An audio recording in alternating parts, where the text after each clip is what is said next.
Raymond, and I love SOMCAN. Thank you all so much for everything you do.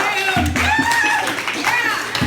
Thank God we have folks and organizations like SOMCAN in our city, because we really need them, especially right now. Thank you guys.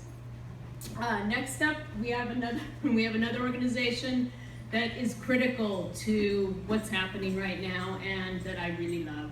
Anti-Eviction Mapping Project. I'm going to introduce Erin McElroy, who is, Erin McElroy directs the Anti-Eviction Mapping Project and organizes mutual aid direct actions with Eviction Free San Francisco. As a doctoral student in feminist studies at UC Santa Cruz, Erin engages decolonial method and queer critique to study the post-socialist disposition of Roma communities. Give it up for Erin.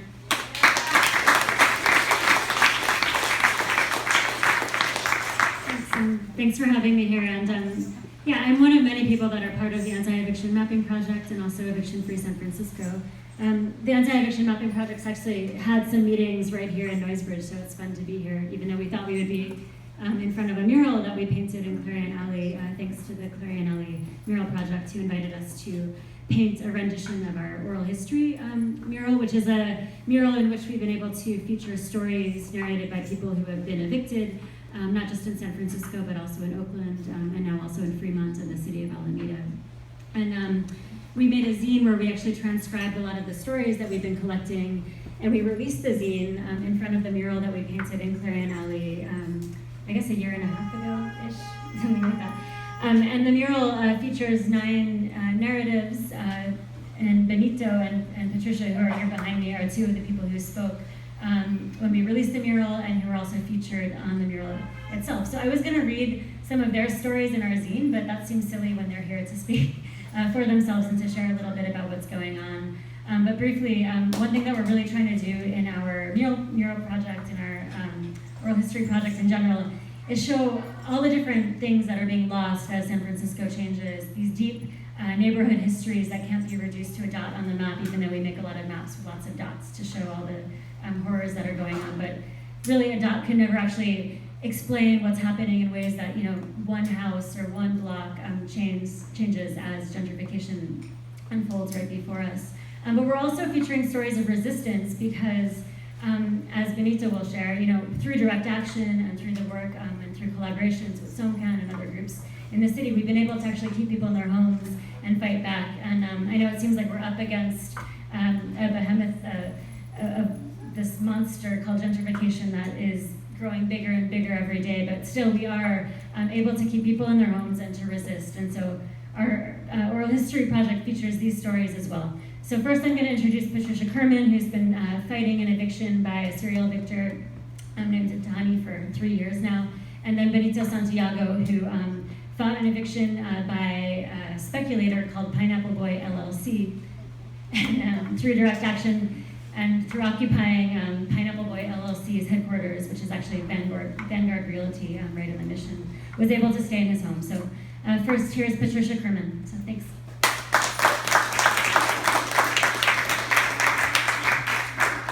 Hello, thank you all for being here, and I hope that through this you learn more about what's happening to people, to individuals in this city. I've been living in San Francisco since 1970. Detroit's my home by birth. This is my home by choice. I've been in the Mission in my flat for more than 30 years. I'm retired, I live on Social Security, and I'm fighting my Ellis Act eviction for the 2nd time. About more than 3 years ago now, our landlord tried to do a buyout. There's 4 flats in our unit. My roommates and I decided that we wanted to stay where we were. Other people took buyouts for various reasons, which I won't get into now, but we fought. And with the help of Eviction Free San Francisco and many, many people that I didn't even know, we were able to actually win our Ellis Act. Our landlord appealed, we won that, and this is all with the help of the Tenderloin Housing Clinic. That's a name you have to know if you know people going through this, because they're the best. So we thought everything was, we had a roof over our head. Well, last year, about 2 weeks before Christmas, we got another Ellis Act. And during this time too, our landlord has continued to tear apart the other 3 flats, banging, hammering, sawing, actually even had a hole come through the ceiling.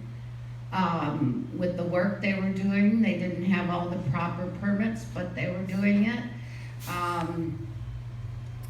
It was a nightmare, and this was going on from 7, 8 o'clock in the morning till 6 o'clock at night.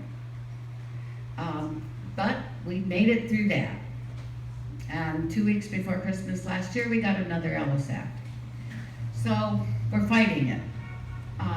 One of the things that I've become aware of after going through the first one is that this is not about me getting evicted, although it is. It's about what's happening to this city, what's happening to all the cities in this country and the world. This isn't local by any means. This is globalization. So another thing that I found really interesting during this whole trip I've been going through is the media were totally ignoring the people being affected. Nobody's story was told about until we started blockading the so-called Google buses. And then all of a sudden, all the media was out there because we were interfering with this big tech invasion. So we got to tell our stories, and they got to listen. And then they became more interested, probably because we were maybe a human interest story. But I actually did media interviews with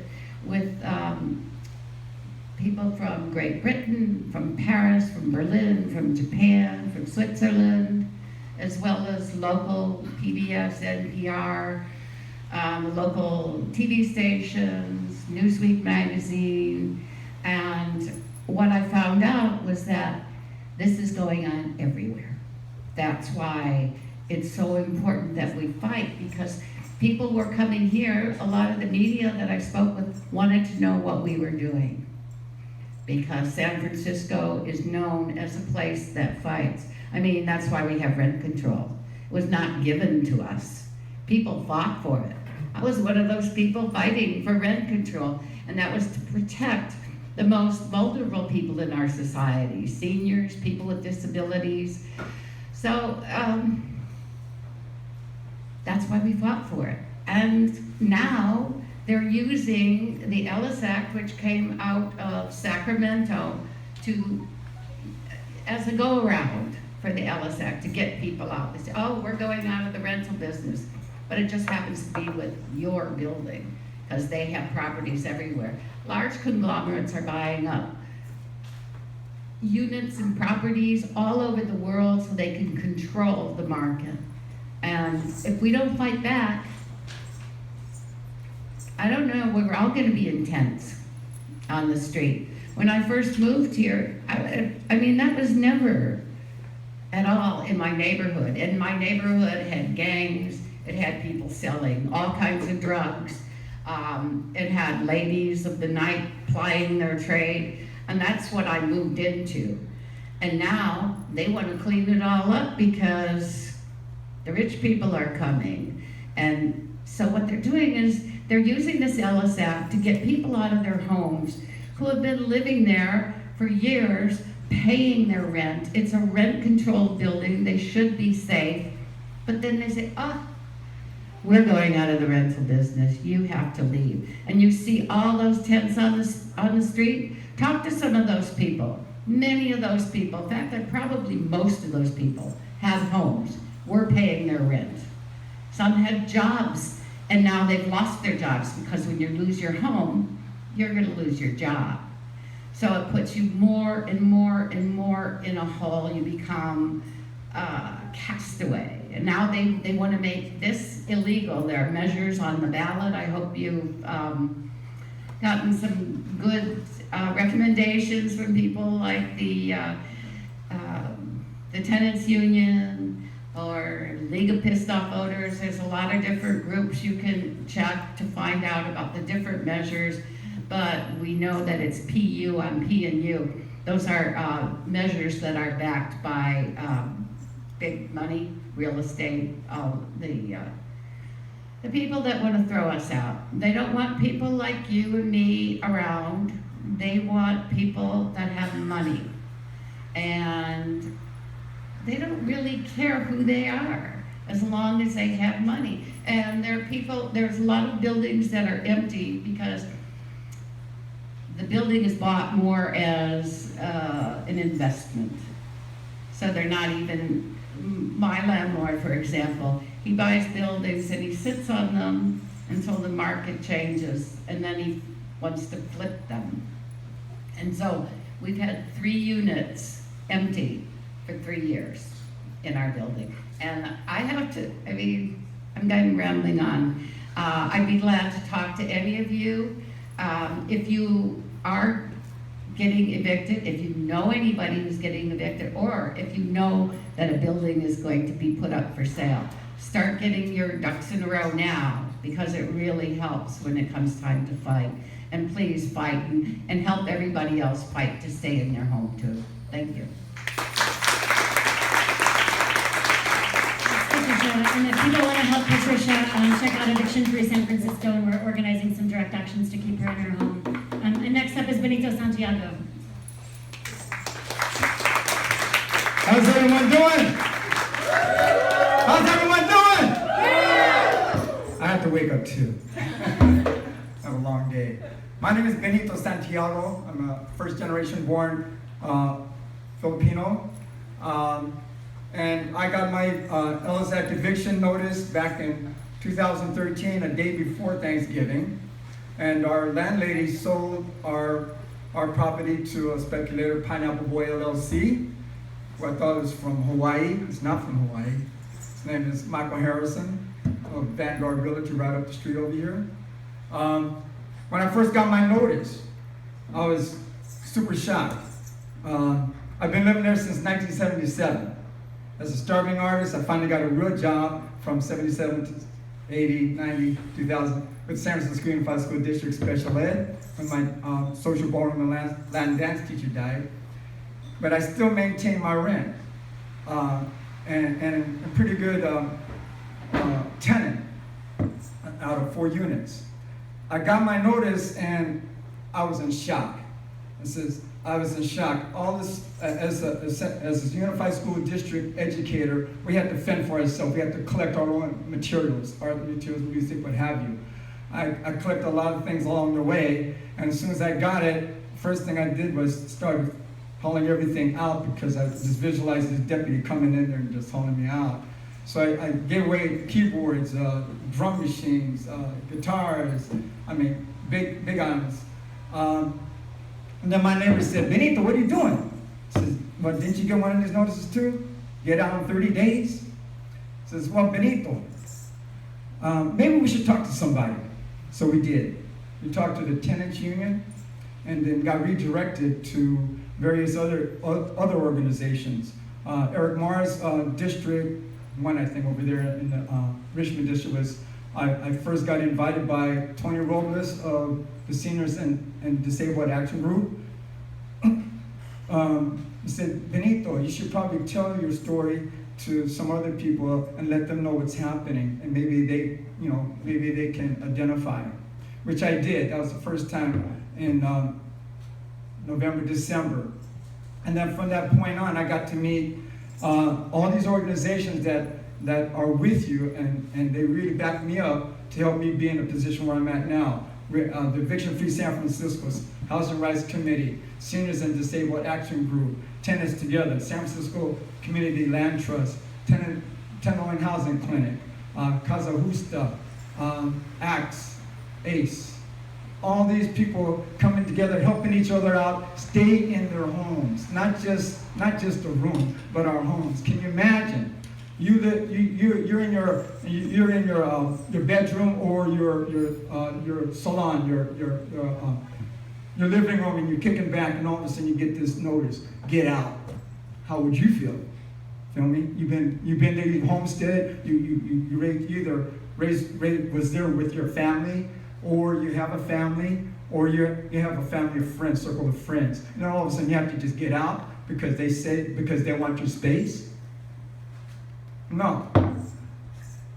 I went from being afraid to standing my ground and being a spokesperson for the seniors, for the disabled that I work with. I work special ed at Phillips Elderburn up the street there, and since 1999, at all these different schools.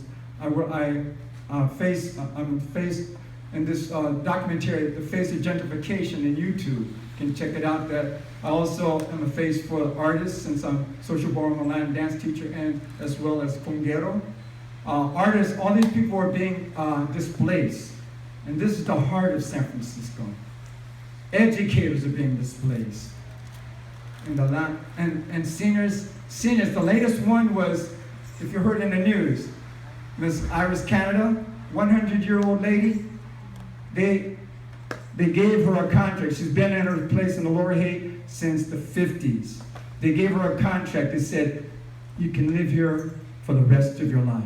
And just this year, they said they took it away, gave her another contract, says, just sign here. And under the small print says they can lease or rent this out to you for every month and maybe kick you out at the end of the year. She refused, and they wanted to sue her. She got stroke, almost died. Senior abuse. It's not right. Can you imagine someone kicking your grandmother out, or great-grandmother out, in the streets? How long are they going to last? Every year that we've been protesting, when a senior got displaced out in the streets of San Francisco, within a week they died. So we took it to Gascon and put it out to him that this is senior abuse, and it's not right. And the latest victims that's been victimized are the veterans, and the veterans here, you see, or if you know of any veterans. Anyway, they risked their lives, put their lives on the line, and what do? They get displaced. The recent one is down in South of Market there. So, I will continue to stand my ground for myself and those that I represent, as long as there's a breath in my body and as long as I'm willing to, as long as I can afford it to. And I'll be there for you also. I'm with Eviction Free San Francisco, and we meet every first and third Wednesday, 6 o'clock over here at the Labor Union Building between Mission and 16 between Mission and Valencia. What I would like to do is, for those who has been in any of our protests, great, draw a blank canvas. What I'd like to do is give you a sense, a little taste, a little sample, a little hors d'oeuvre of how to be part of the solution versus part of the problem. And I'm going to ask you to join in with me with a couple of chants, just as my brother that I know here did for you. And it's a call and response, okay? So, the way this works, for any musicians out there, is pretty much a 2/4 time. And if you don't have an instrument, like I have an instrument, all you have to do is put your hands together. And put your feet, if you want. Put your hands together. 1, 2, 1, 2. Imagine yourself walking down the street, arm in arm. You're going to protect yourself, protect your neighbors. You're going to protect your family. You're going to protect your friends. You're going to protect the city from being displaced by gentrified, greedy speculators. As you do that, no matter what I say and do, just maintain that heartbeat. If you forget, just come back to your heart.